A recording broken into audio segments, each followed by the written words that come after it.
Continue now with one more big cost some people on Hampton roads will have to dig deeper to pay. First, Portsmouth residents got nailed with higher property taxes. Now this. Here's the flood map from 2009 and the new one that will go into effect in August. The area in yellow you see includes a lot of homes that will now have to fork out more money for flood insurance. Tending your side's Matt Gregory's in Portsmouth now with more on what this means for homeowners. Matt?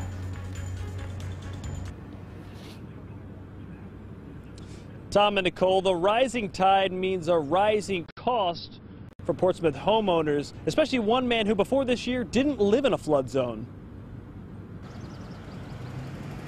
For more than 3 decades, Fred Brusso has watched the rising tide of storms from his front yard in Portsmouth's Waterview neighborhood. During the worst storms, the flooding has come up to the guide wires of this pole and up to this pole right here. But in the last decade, Brusso says he's seen more than a couple close calls. During the 2009 nor'easter, the water came in tremendously fast. It rose like 3 feet in about 30 minutes.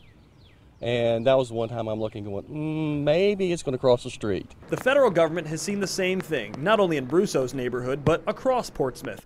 And after the last few big coastal storms, they began to re-examine the flood areas. Since 2011, re-studying and re-engineering all the coastal cities. And so it's a long process, but we're finally to the end of it where we get new maps. That's where Meg Pittenger's office comes in.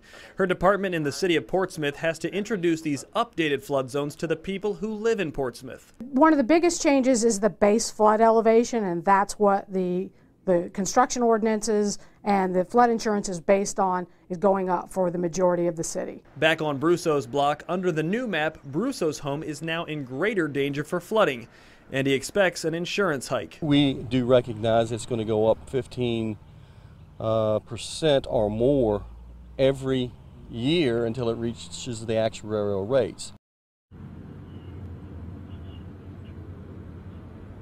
For folks who don't have flood insurance and are going to be moving into a flood zone, the city has some advice.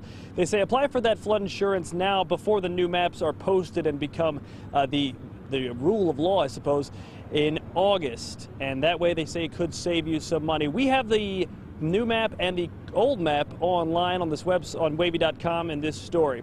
In Portsmouth, Matt Gregory, 10 on your side.